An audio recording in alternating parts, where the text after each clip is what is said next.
Hi, I'm Meg White. I was the design architect for Rebuild La Mama. Cottee Parker Architects were the architects for documentation and construction services. La Mama Theatre is located, sorry, I've just realised, can I just start that again? Apologies. Hi, I'm Meg White. I was the design architect for Rebuild La Mama. Cottee Parker Architects were the architects for documentation and construction services. La Mama Theatre is located off Lygon Street in Carlton. Since 1967, La Mama has inhabited a small two-storey red brick warehouse with a footprint of just 55 square metres. It is a very tiny theatre with a very big heart and has been the home of experimental theatre for more than 50 years. There was a small courtyard preceding the building, and in later years, when the community purchased the site, the courtyard was expanded and a forecourt was formalised. The ground floor theatre space has 5 doors and 5 windows, a set of stairs, a fireplace and a hatch. The upstairs space accommodated up to 8 staff, makeup, costume and green room space for untold numbers of performers, technical storage, a dunny and a kitchenette. This adaptive reuse of a factory with its tiny programmatically overloaded footprint has seen the nurturing of hundreds of creatives, including writers, directors, actors and designers. La Mama Theatre is heritage listed for its architectural and social significance. In May 2018, this creative engine room was gutted by fire. Very little remained.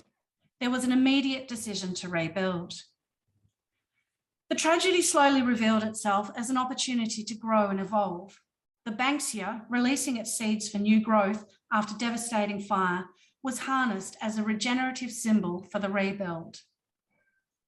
Historical fragments were assembled to help understand the pre-existing conditions and the evolution of spaces and uses over the site's history.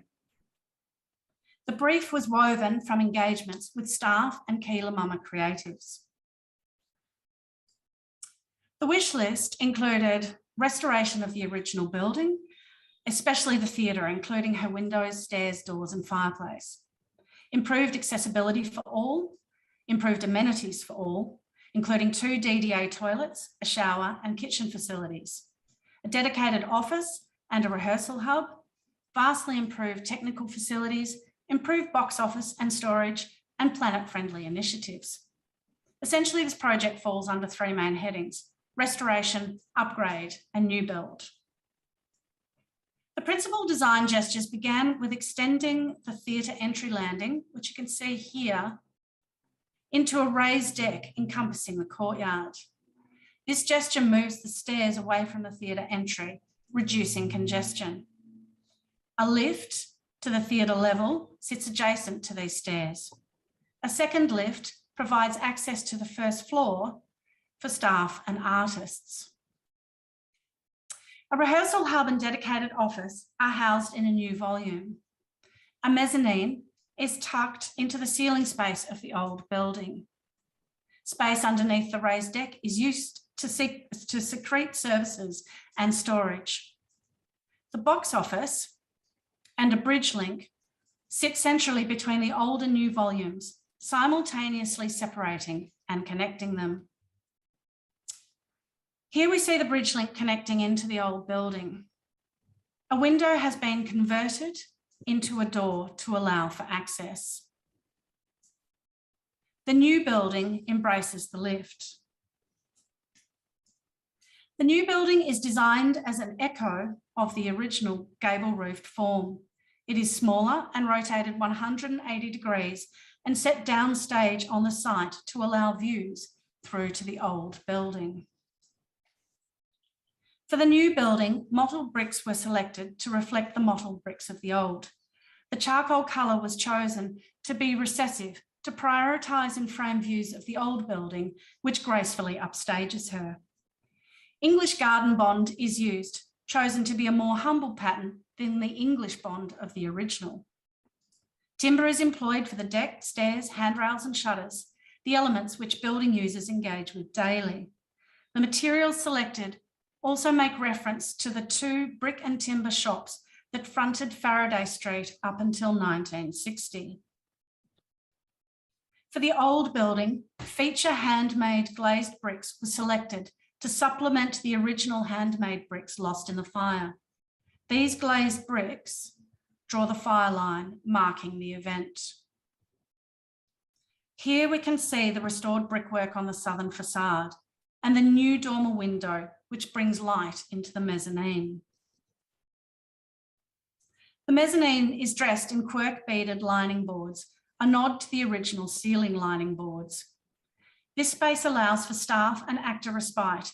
It also affords a close view of the brickwork and the fire line. A generous public forecourt sits at the front of the site. A proscenium arch form is playfully inserted at the end of the rehearsal hub. Adorned with a velvet curtain, this space brings the theatre to the public. The steps themselves can be used for audiences, performances, lunch breaks, or as a place to just sit and wait for our theatre dates. The box office is located at the heart of the project and is visible from all vantage points, most importantly, the site and theatre entries.